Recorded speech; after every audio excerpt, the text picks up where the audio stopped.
Good afternoon, everyone, and thanks for joining us for this next session of the 1% Club, where we interview people who we perceive, in our view, who are at the top of their game. So today we're joined by Anthony Ward. Hi, Anthony. How are you doing? Hi, Alistair. Hi, James. Great Hi, to how you be doing? here, guys. Been looking forward to this session all week. Good. So Anthony's made the journey from advisor into senior leadership and has built a career around leading people, developing talent and helping teams perform at a high level. So we'll be talking more about that journey from advisor to leader, what separates real leadership from simply managing people, and how to build high performance teams. We've not got loads of time, 45 minutes, so we're going to try and keep this really practical and conversational. So James, over to you. Who's going to kick us off? Yeah, indeed. So just to introduce Anthony for those of you who don't already know him. So Anthony's got 20 plus years experience in financial planning, and I think it's fair to say he's extremely passionate about the profession. He spent the last 14 years at Barclays Private Bank and Wealth Management, the last 13 years in leadership, and is a former president of the PFS. When he's not leading wealth planning at Barclays, commuting from Northern Ireland to London, Anthony's a marathon runner, competitive indoor rower, and a dedicated family man and father to 3 girls. So Anthony, sounds like you like to keep yourself busy. Yes, absolutely, guys. It's a real honor and a privilege you've asked me to be here this afternoon. I'm looking forward to sharing some experiences with you and the audience. Good stuff. So just to start with, can you give us a sort of potted version of your career journey from advisor to leadership? Of course, yes, of course. So as you mentioned, James, today I lead a large business in Barclays Private Bank and Wealth Management. I started out after uni in the back office of a large IFA practice. My first job was actually opening the post and distributing it across the department. But in that role, I got an opportunity to observe a planner in action. And that was really life-changing for me, genuinely, because I rushed out, signed up to do the exams. The rest is effectively history. I became a planner, thoroughly enjoyed over 10 years of advising real people, real families with real financial decisions, working in Allied Irish Bank, PricewaterhouseCoopers.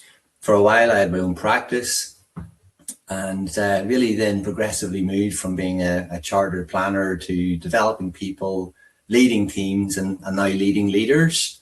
So that journey through the various leadership roles started advising, moved into supervising a team of planners in Barclays. I went on to lead the UK wealth planning business in Barclays, and today I lead a full distribution business in the private bank and wealth management part of Barclays, where I have got multiple teams of planners and wealth managers across the UK. I've got a big leadership team, thankfully, that helps me with leading the business, and I've got responsibility for a large book of clients with billions of pounds of assets under management. I'm really privileged to have experienced leadership in many different levels of scale through my career. That's taught me a lot and helped me develop many different skills. And alongside that, James, as you mentioned, my involvement with the PFS, I've always had some, close engagement with the CII or the PFS. Initially as a face-to-face trainer for CII level 4 and level 6 workshops many years ago. I was then on the Education and Learning Committee of the CII, and more recently on the board of the PFS, becoming president, which was a bit of a career highlight for me personally. Brilliant. Was there a moment, Anthony, I'm just interested to know, when kind of leadership became something that you actively wanted to do rather than just kind of maybe the next career step? When did that actually kind of formulate as actually, do you know what, I could do this, or I want to do this? Yeah, there was a bit of an era actually where, as an advisor, I wanted to be the best possible advisor I could be to help my clients in the most comprehensive way I possibly could. And I initially thought that was just all about doing exams, becoming chartered and a fellow. The more I knew technically, the more I could help people. But I then realized, through that journey, realized that there was so much more to the role. So I wanted to learn from other planners that I worked with. What were their ideas, best practices? And I realized I got so much from watching others, learning from others. And I turned that into then, sharing my ideas and my best practices to help other people succeed. I later realized that what I was doing there was trying to role model and trying to inspire. And that was really the start of my interest in helping other people, because I was getting huge satisfaction from seeing other people take my ideas and use them and be successful. So that really was the beginning of a fascination that turned into leadership roles. But ultimately, what still fascinates me is high performance. Why do some teams consistently outperform? Why do talented people sometimes underperform? How to create belief, confidence, and momentum with colleagues. And when I got into leadership, the same sort of mindset kicked in. I didn't just want to be a leader. I wanted to do my job to the best of my ability and really develop my leadership skills and capability. Can you think of sort of going back to when you first became a leader, having transitioned from being an advisor? Is there a sort of mistake that you made at that time that you look back on and think, I should have done that differently? Yes, definitely. I suppose the main mistake was thinking that I knew what leadership was when I hadn't been a leader or held that sort of role before. I know in my first year in particular, it's a big learning opportunity for anyone that moves into a leadership role in that first year. There was a mistake that I will happily admit that I made repeatedly, and that was thinking that I had all the answers, or I could have all the answers. So someone in my team came to me with a problem.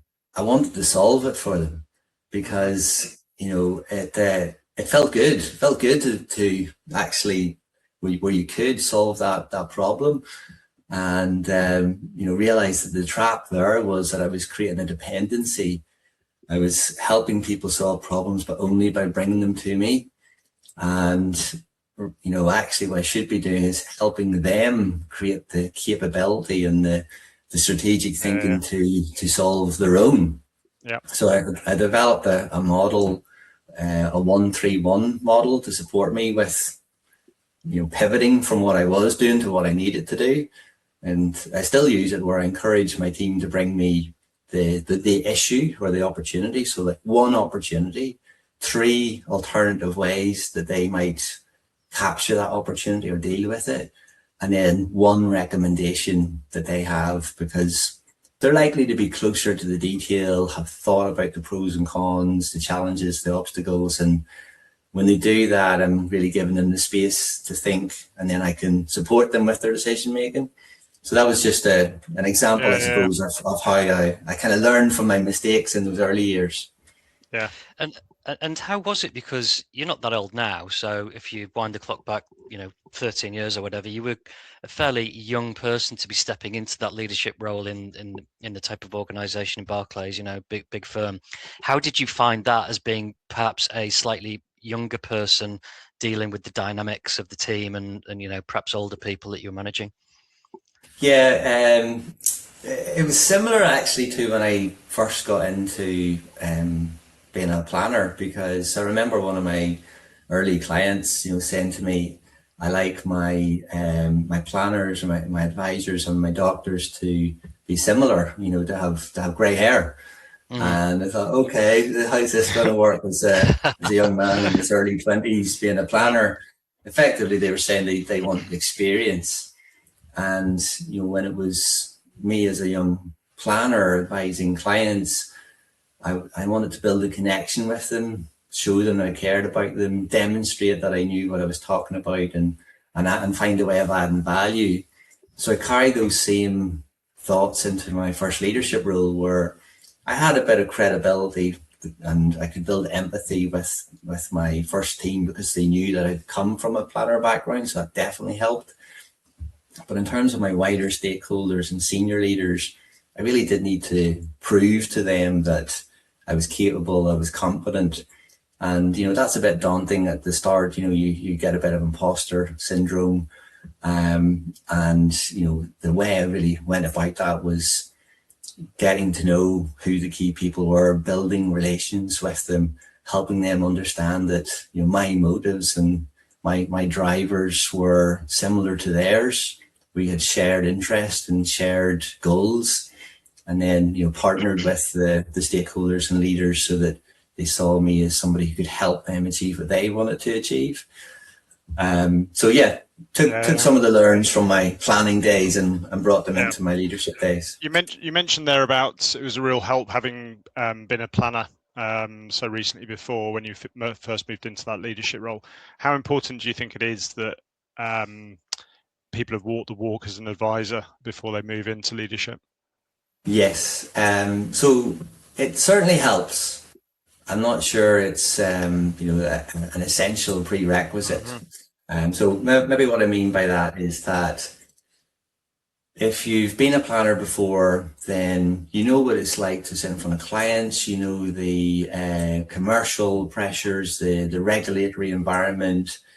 You understand that it's complex. It's emotionally complex. You want to build relationships with clients. All clients are different. So there's certainly lots of transferable skills that you can take from being a quality planner into a quality leader. For example, planners will spend time at the kitchen table advising somebody. They will spend time in a boardroom with the CEO advising them also. So they're absolutely adaptable to these different situations. However, the skill sets required to be a high-performing planner and high-performing leader are also different naturally because they're different roles. So some of the best leaders that I've worked with, that I've learned from, are really self-aware. They're really curious. They lead with authenticity. They have high emotional intelligence. They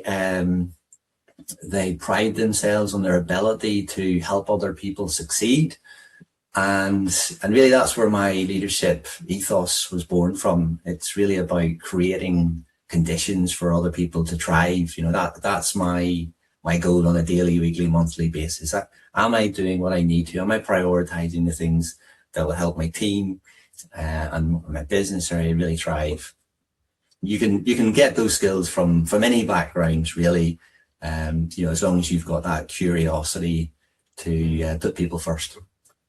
I guess you've partly answered the question actually, but my next question was going to be, we've all heard this one before, haven't we? Some brilliant advisors make very poor leaders. And I was just wondering, what predicts that someone will lead well? I mean, you've mentioned a lot of things there: authenticity, that desire to, want to help other people. Is there anything else you would add to that? Yeah, if you find yourself already taking actions that are helping others, if you find yourself that you're sharing best practices, ideas, you're inviting people to collaborate with you, if you're trying to problem solve, you're trying to reduce friction in your business, you're trying to optimize in your business, you're already demonstrating lots and lots of leadership qualities.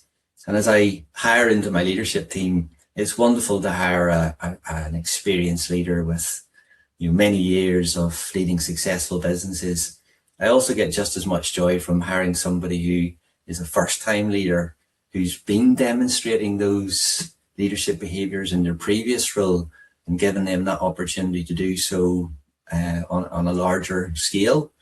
So, it was once put to me that anyone can be a leader if they're interested in role modeling and inspiring. And quite often those that take their first step into a leadership role have already been, maybe they don't realize it, but they have already been role modeling and inspiring in their existing roles. Interesting. Yeah. Obviously, the financial planning as an industry is constantly in a state of flux, whether it's from regulatory perspective or whether it's in terms of a firm being acquired or big growth plans, whatever it may be.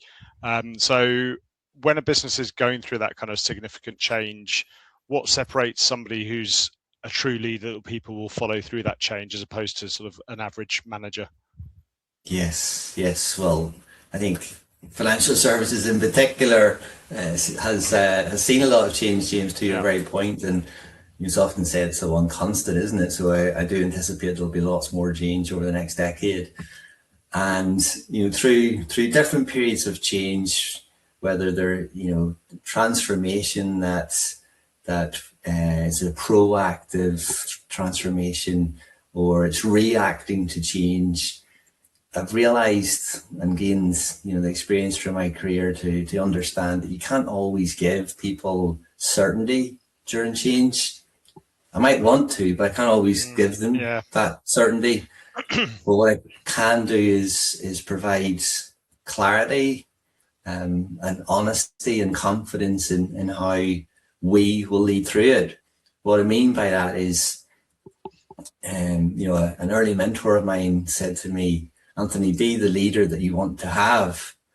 So that comes to mind through periods of change, because what I would expect from a leader leading me is to not impose or enforce change upon me, but to involve me in the change and give me an opportunity to help bring about the change and influence the change. So that's certainly a mindset that I have through change, is how do I get my team of leaders and my colleagues involved in the change? And I've seen through prior examples the clarity of what's changing and why. The consistency of message is really important. Nobody likes to be told one story on a Monday and a different story on a Tuesday. And in that connection, I mentioned it before, that actual connection with people individually is important, because change can mean different things to different people. So they are some of the principles that I would use. The authenticity really, I think, is the backbone to change. And what I mean by that is,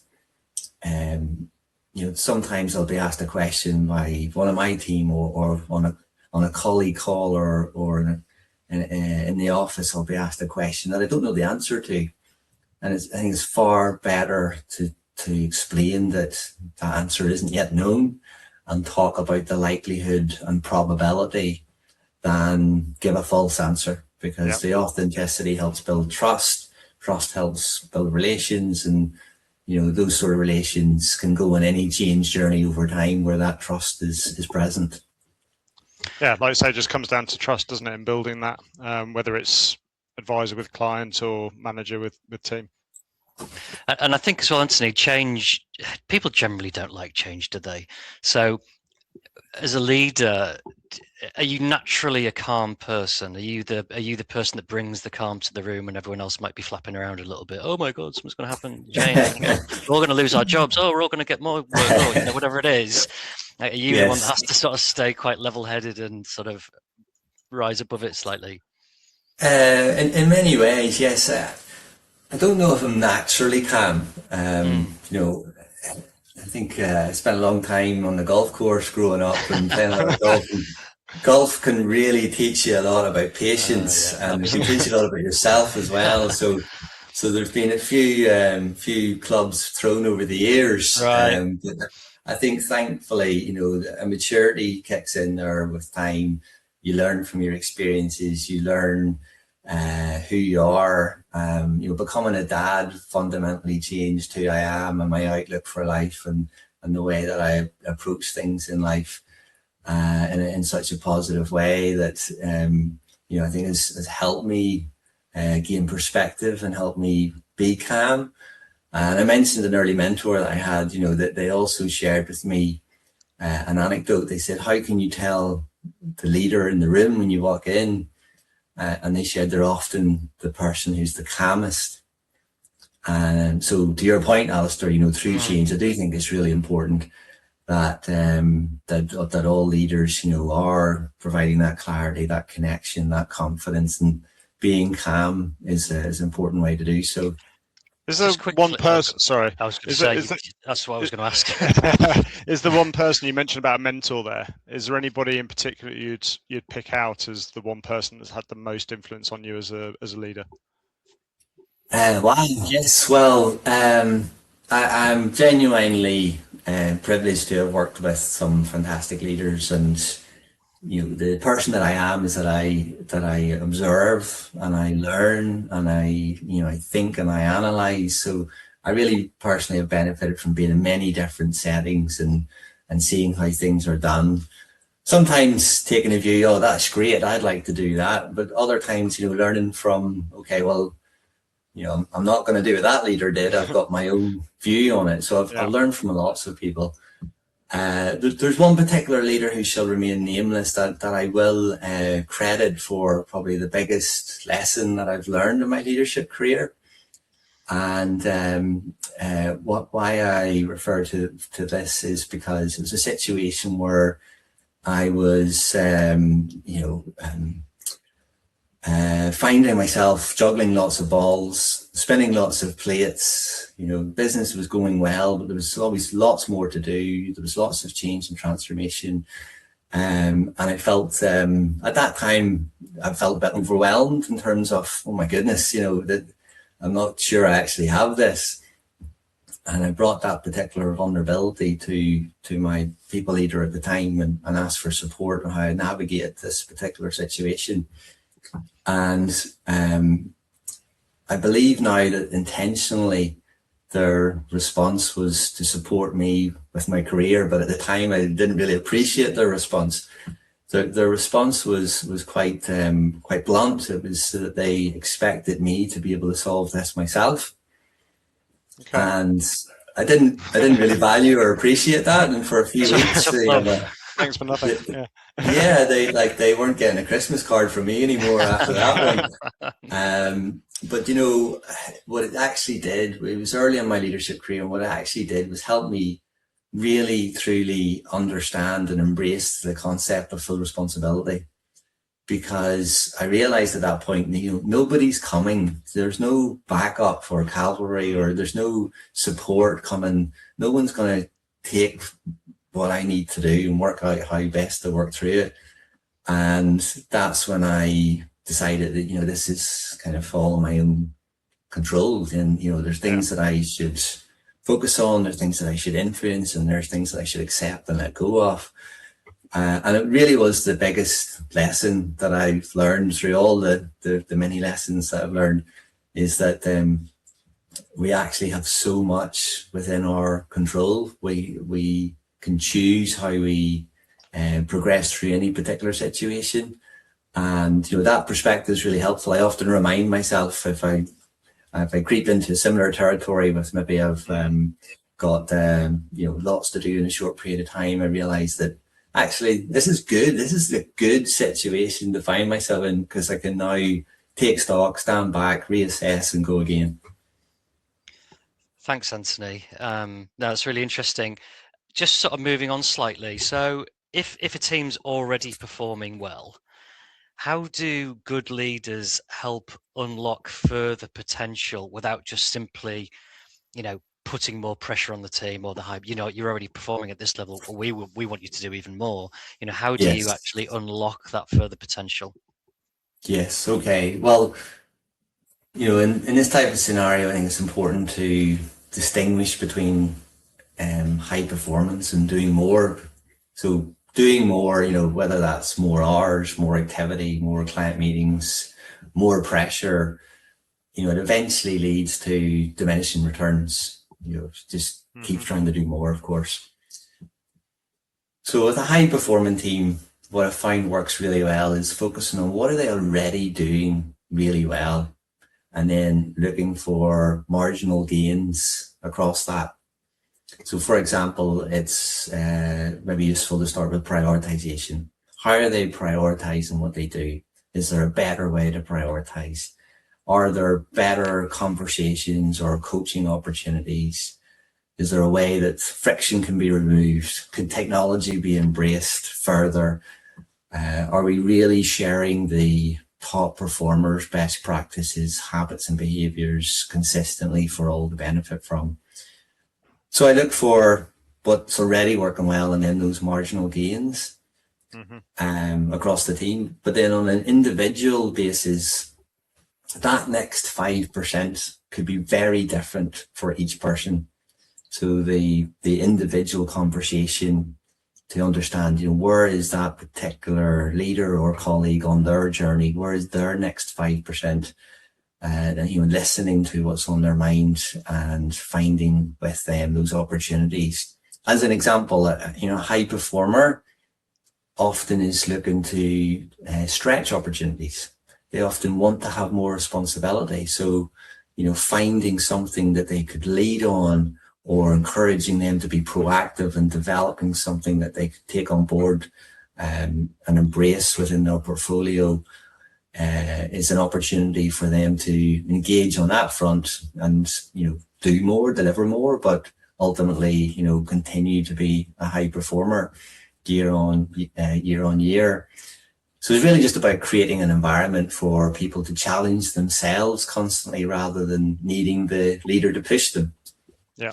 And do you think that that's a mistake that often people make generally, in that when we're looking to get gains, instead of looking for a marginal gain, which obviously the compound rate of that is significant, we're looking for, we need to increase by 10% or 15% or 20%, which is sometimes just unrealistic, isn't it?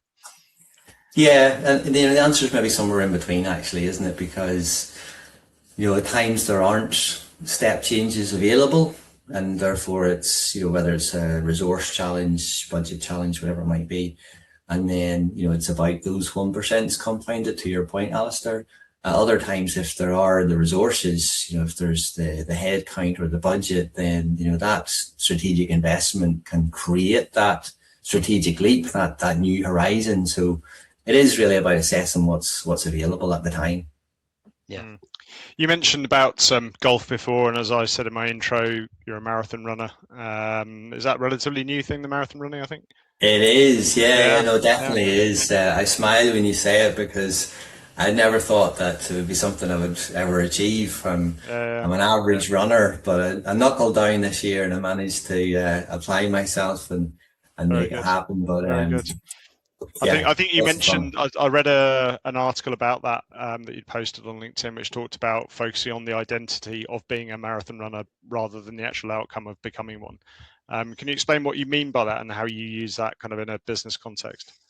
Yeah, sure. Yeah. So I was inspired by a colleague, actually, who said to me they had hanging in their background a medal, and I said, "What's that?" And he said, "Oh, I ran the London Marathon." I said, "Oh, congratulations." And we got talking about it, and they said, I ran the marathon to get the medal and say I'm a marathon runner, but actually I'm more grateful of the fact that the person that I became when I ran the marathon. Okay. So I started to get curious. I'm like, what do you mean? So they spoke about, how they went on a bit of a journey and learned a lot about themselves through the entire process. And that's what really reeled me into, okay, I'm going to take this on as a challenge that I'm going to set myself personally. The challenge was really about boundaries and well-being. If I'm taking care of myself, I'm allocating some time to my well-being. It helps me turn up better as a husband, as a father, as a leader. So that was primarily the driver. But I did learn a lot, actually, about identity, and I carry that now into how I think about leadership. So, what I mean by that is I started telling my kids, I'm a marathon runner who hasn't ran their first marathon yet. And they used to laugh at me and go, "Oh, you're a silly dad." And I'm like, "No, I am, because I'm going to do everything that a marathon runner would do. I just haven't ran the first marathon yet." So in a work context, we often think about the outcome.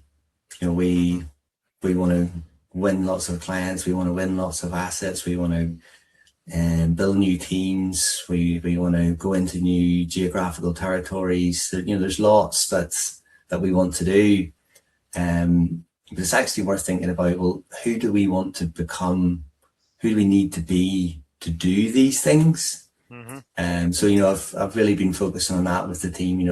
If we want to have sustained high performance, well, let's make sure that we are thinking like high performers all the time. Are we having the right conversations? Are we focusing in the right areas? And Daniel Pink, who I'm sure might be known to many people listening today, is a famous author. He has this hot shot theory, and he said, if a hot shot was hired to do your role today, what would they do differently? And it's actually quite an inspiring exercise to do, to sit with a blank page and sort of write down, how would that work? But ultimately, he's talking about the same thing too, which is identity. If you were to, take on the identity of that hot shot, it's actually quite inspiring to think about what they would do and then bring that back and apply it to your role on a regular basis. And with the marathon running, because it's endurance, and I know that you've done an ultra marathon as well now, so you've gone beyond that. So is it because it's an endurance, and through the training you almost have to go through some dark places, and you kind of want to stop, you don't want to go out for the run when it's pouring down rain and it's pitch black outside and it's freezing cold? Is it because you have to overcome some of that stuff that actually helps you with the rest of your life, not just the marathon training? I believe so. Yeah, I'm certainly no expert in marathon running. I haven't ran one, but over the years, having done different things outside of work to challenge myself, whether it was indoor rowing or more recently running. I feel, to the example that you give, the turning up on the dark, cold night with the layers and the head torch, and doing it after a long day when you could easily do something else, teaches you something about yourself, teaches you, are you the type of person that turns up? Teaches you afterwards that you're probably glad that you did. You never really regret a run or a workout. Yeah. And teaches you, what you're made of, the resilience that you have, that you can do these things. And I feel that they are all, key qualities for leadership, because, leaders need to turn up when things are going well and when they're not going well. And so, that's a drive for me, to make sure that, I take care of myself so I can turn up for my family and in work. But also back to the marginal gains point, Alistair, that, whether it's a sporting endeavor or whether you've got a challenge, a personal challenge that you've set yourself, or whatever it might be, it clearly requires you to take on the identity.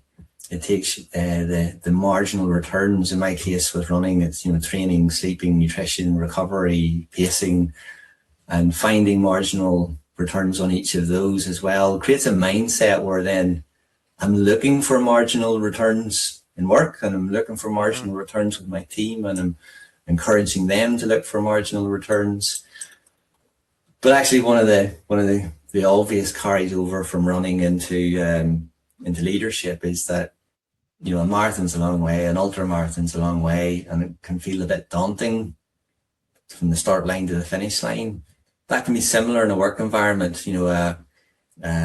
A strategy from start to finish can feel like a huge piece of work, but the running can be broken down into miles and into checkpoints, and the work can be broken down into milestones and decisions as well. Mm-hmm.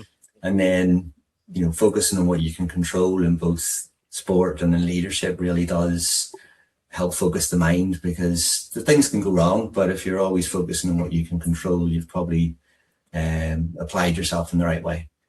Absolutely. You mentioned earlier about that lesson that you were almost taught by your manager at the time, saying it's kind of up to you, crack on. And I think there's an expectation that leaders will have all the answers, as you say. You've now moved from sort of first line management into, leadership development as a second line. What do you do when it's trying to develop, and how does kind of managing managers differ from managing advisors? Yeah, great one. So 5 years ago, I started in my current role with a leadership team, and a wonderful group of colleagues, and we've expanded and grown the leadership team over time. And the opportunity for me there was to really make sure that I knew each of the leaders. I knew what they wanted to achieve. I knew what their drivers, their passions were, and clearly I want to help them and add value and support their development.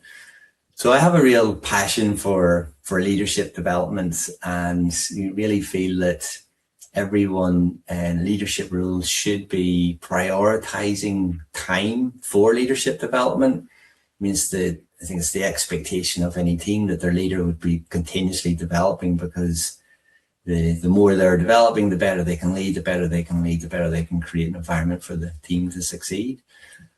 So I've run various sessions, development sessions with my team over the years, and encouraged them to keep personal development as their #1 priority. To effectively, when you're on a plane, they say put on your oxygen mask first before others. Well, I encourage them to prioritize their development first. Okay. And the more effectively you can lead, then the more effectively you can support someone else. The leadership that I really lean into, the development areas, should I say, are about self-awareness. Because the more that a leader can understand about who they are, their natural leadership style, what gives them energy, what gives them triggers, or what their triggers are, how they change their behaviors in different environments. If they're under pressure, what do they do more or less of? Yes, it's really important to build a self-awareness. Mm-hmm. It's really important to get feedback. So that feedback can come from a variety of sources. Your perception is often reality. So asking your peers, your stakeholders, your senior leaders and your team to provide feedback can help build a portfolio of feedback that, let's be honest, not everyone likes getting feedback. Not everyone agrees with the feedback that they get. But actually having the feedback from those sources together with the self-awareness gives everyone an opportunity to truly learn and understand themselves, and then take the feedback and apply it into how they work going forwards. And then the environment to speak up and speak safely, so that the leaders don't have to pretend that they know everything and that they've got it all figured out. That they can be vulnerable, they can ask for help and support, they can be themselves and support each other. These are all areas which I believe every leader should be working on: self-awareness, learning from feedback, and creating a psychologically safe environment. Okay, thanks, Anthony. I think just looking at the time, so we're just going to sort of move on slightly. From a professional perspective, is there anything that keeps you awake at night? Okay, well, apart from recruitment. Yeah, with lots of things happening, at home, in work, and with a bit of running, I sleep very well, actually. If there was one thing, or at times, something that I default to, it really is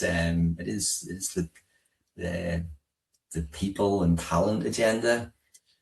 What I mean by that is, you can have the best strategy in the world, but without people capable of delivering it, it's just a document, it's just a presentation. Yeah. So recruitment is part of that, finding talented people, finding talented advisors, talented leaders, developing advisors, developing leaders. I'm particularly interested in that next generation of advisors and leaders. And, I believe financial planning is somewhere where ambitious young people can build a career for themselves.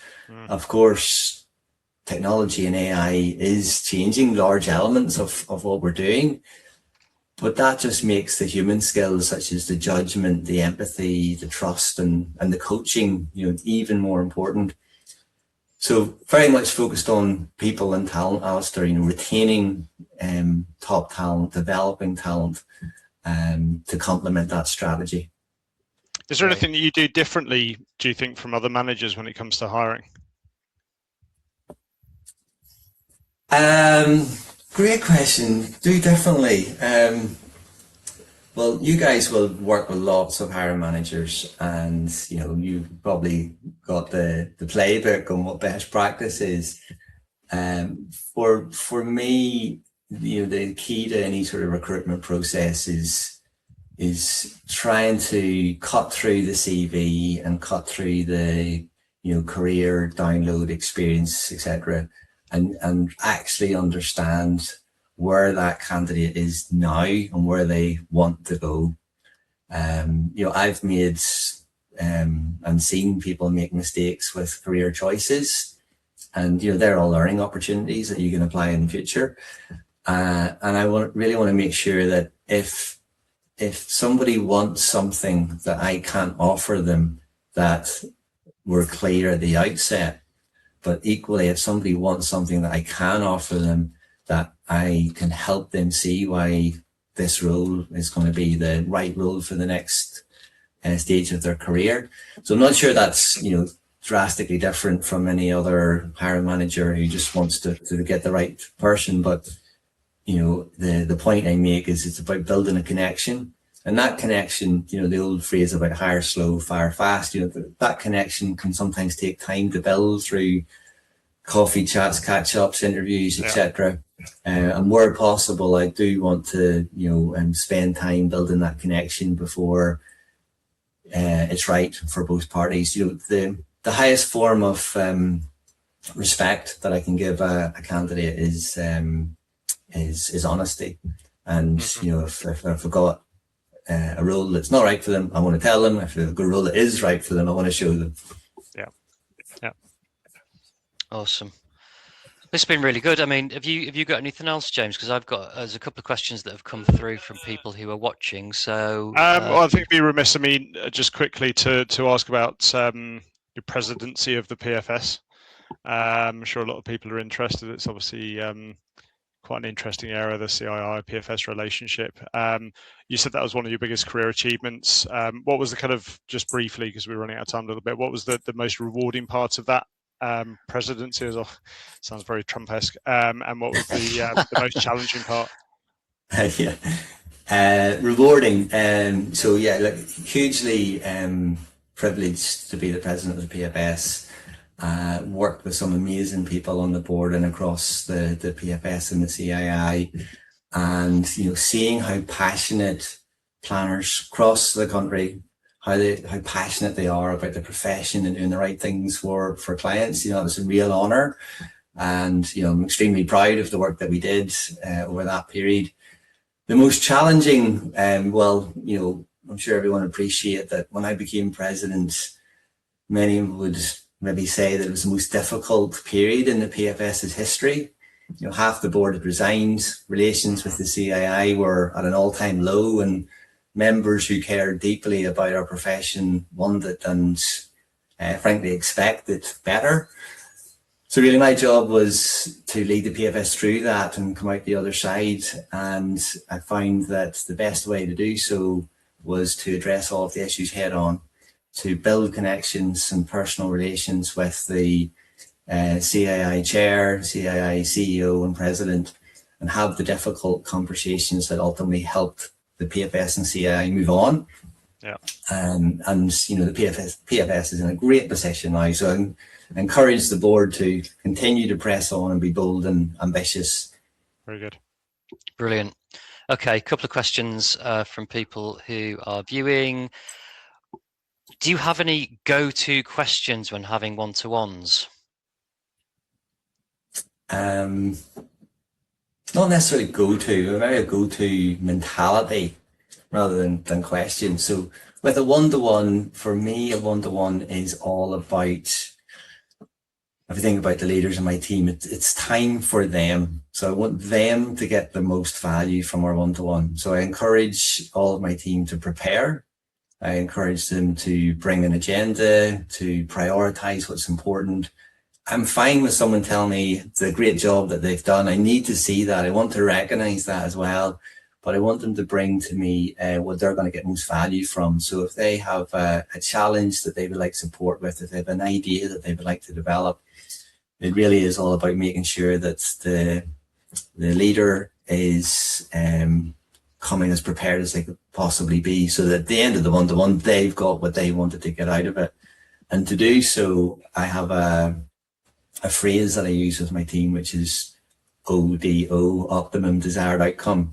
I actually encourage them for every meeting they go to have an optimum desired outcome, because sometimes, in financial services and even in, all professional roles, we wear as a badge of pride that we've been busy in back-to-back meetings all day. but actually, you know, what are we getting from these meetings? What's our desired outcome from the meetings, and then what's our plan to get that desired outcome? And you know, my team, you know that I care passionately that they have a desired outcome and think about it, and I can support them with it. Very good. And then finally, you mentioned Daniel Pink. Are there any other books or authors which have had an impact on your working life?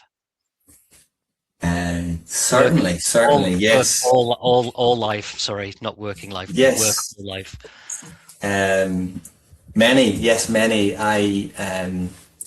I didn't read much actually until around the same time that I became a leader. So you know, maybe there's a reason why I'm reading more, because you know, lots of people, lots of books I've read have inspired me in lots of different ways. So if I think of, you know, the Chimp Paradox as an example, is a wonderful book to help me understand me, to build self-awareness into who I am, and then I can identify, you know, the emotional, you know, to help me develop my EQ then when I work with others also. So it's taught me about me and others. And interestingly, Dr. Stephen Peters, you know, has worked with British cycling team. Sports, he's worked with Ronnie O'Sullivan. So there's a lot of crossover there between elite sports people and, you know, just elite professionals. But I actually really like reading like an autobiography of someone who's done something inspiring in their life. So there's a bit of me, you know, learning from, well, they pushed themselves, they pushed their boundaries, and, you know, that's encourages me to do so also. Brilliant. Very good. Well, listen, I think that's us. We're, you know, slightly over time. Yeah, but look, thanks, Anthony. This has been exactly what we hoped it would be. It's been practical, honest, and I think there's lots of useful takeaways there. So hopefully there's been a bit for everybody who's tuned in. Thanks for everyone who has tuned in and the questions that have come through. That was obviously great there at the end. Thanks for taking the time to join us, and we will share clips and snippets and key bits of this, so keep your eyes open. But yeah, thanks again, and everybody enjoy the rest of your day. Thank you guys, I enjoyed it. Thank you. Cheers. Thanks, Anthony. Thanks, Anthony.